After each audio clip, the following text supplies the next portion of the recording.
Ji student, this is Haroon Mushtaq. G student, second year में जो subject मैं आपको पढ़ाऊँगा वो है अप्लाइड मैथमेटिक्स, जिसका कोड है 212।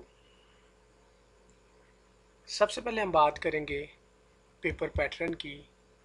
तो मैथमेटिक्स का जो पेपर पैटर्न है वो 20 नंबर का आपका ऑब्जेक्टिव पेपर है। उसके बाद शॉर्ट क्वेश्चन का हिस्सा है, जिसमें से 25 शॉर्ट क्वेश्चन आपने सॉल्व करने होते हैं। हर शॉर्ट क्वेश्चन के 2 मार्क्स हैं और टोटल हमारे पास 50 नंबर शॉर्ट क्वेश्चन के हैं। इसके बाद लॉन्ग क्वेश्चन आ जाते हैं। लॉन्ग क्वेश्चन में हमारे पास 5 लॉन्ग क्वेश्चन आते हैं, 3 आपने अटैम्प्ट करने होते हैं। हर क्वेश्चन का एक पार्ट ए और एक पार्ट बी होता है।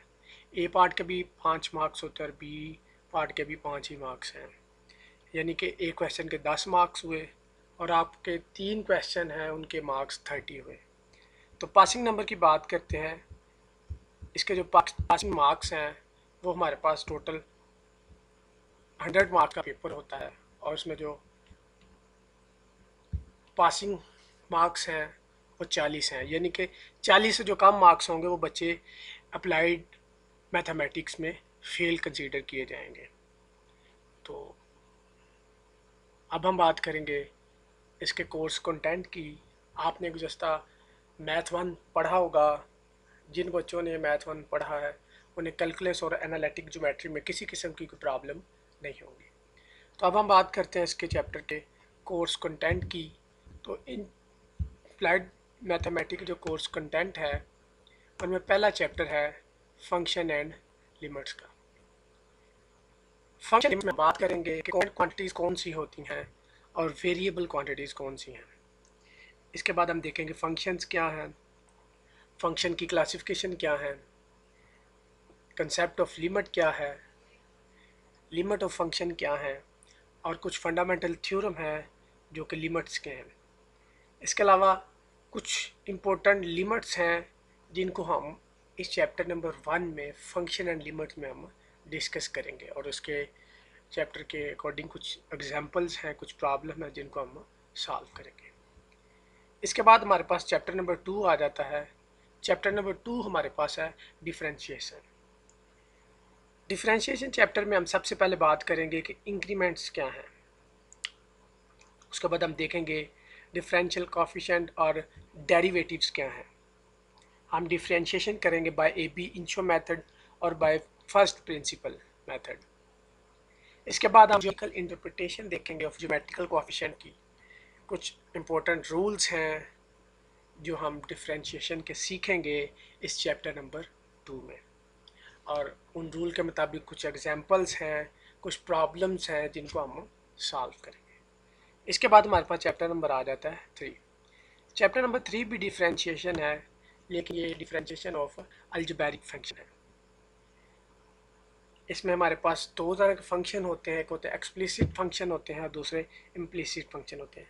हम इन दोनों फंक्शन के जो क्वेश्चंस होंगे उनको हम सॉल्व करेंगे। इसके बाद एक तीसरी फॉर्म आ जाती है पैरामेट्रिक फॉर्म, और उसके बाद इस चैप्टर के भी कुछ एग्जांपल्स हैं, कुछ प्रॉब्लम्स हैं जिनको हम सॉल्व करेंगे।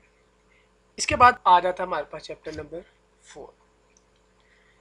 चैप्टर नंबर 4 है डिफरेंशिएशन ऑफ ट्रिग्नोमेट्रिक फंक्शन।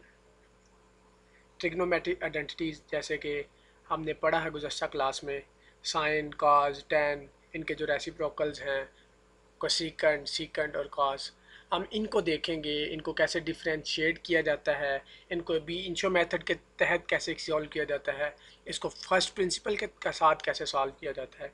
इसके बाद 4.3 में लिखा हुआ differentiation of inverse trigonometric function. हम ट्रिग्नोमेट्रिक फंक्शन के जो इनवर्स हैं हम उनको भी डिफरेंशिएट करेंगे चैप्टर नंबर 4। इसके बाद हमारे पास आ जाता है चैप्टर नंबर 5। चैप्टर नंबर 5 है differentiation of logarithm and exponential function. इस चैप्टर में हम डिफरेंशिएशन ही करेंगे, लेकिन हम लॉगरिथमेटिक फंक्शन और एक्सपोनेंशियल फंक्शन के हम डिफरेंशिएट करेंगे। हम नेचुरल लॉ की डिफरेंशिएशन देखेंगे कि उसको हम डिफरेंशिएट कैसे कर सकते हैं, और इसके कुछ प्रॉब्लम्स हैं जिनको हम चैप्टर नंबर 5 में सॉल्व करेंगे। इसके बाद आ जाता है चैप्टर नंबर 6। चैप्टर नंबर 6 जो है rate of change of variable.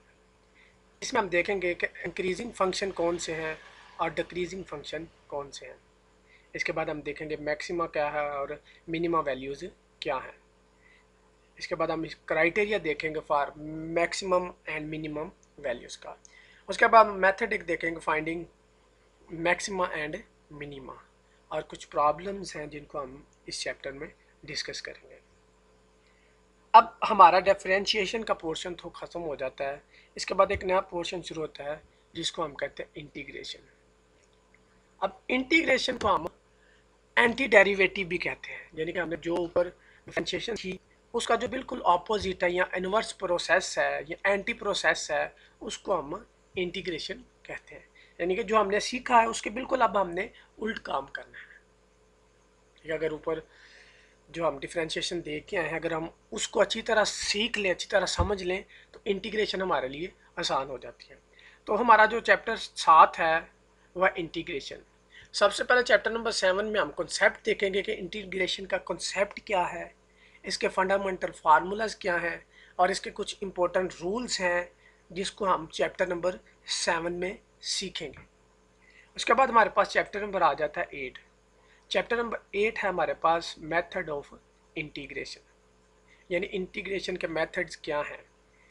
हम चैप्टर नंबर 8 में देखेंगे इंटीग्रेशन बाय सब्स्टिट्यूशन मेथड और एक हम देखेंगे integration by parts.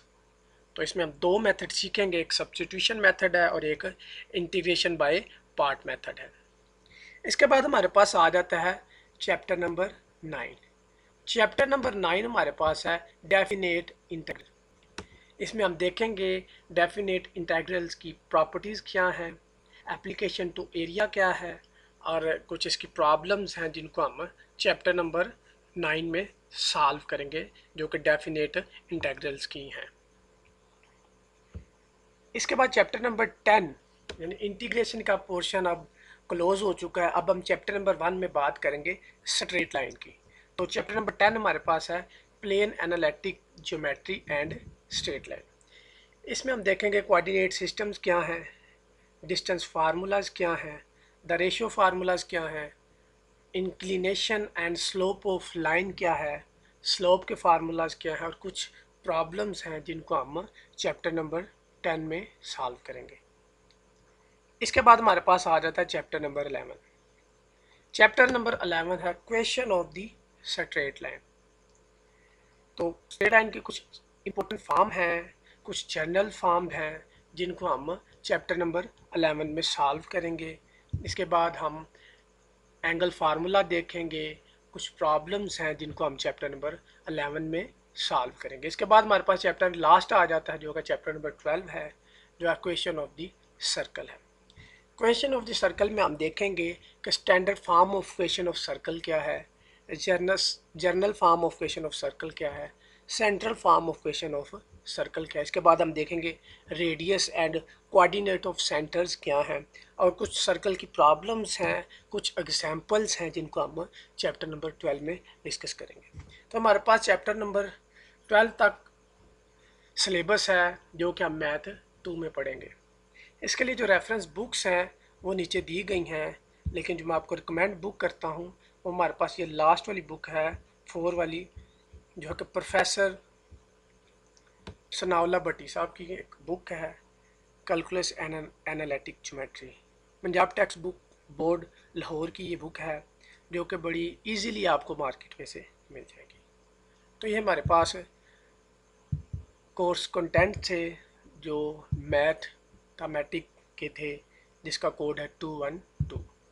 Next class में हम चैप्टर नंबर 1 से शुरू करेंगे और 1 बाय 1 हम इसको सीखेंगे। शुक्रिया।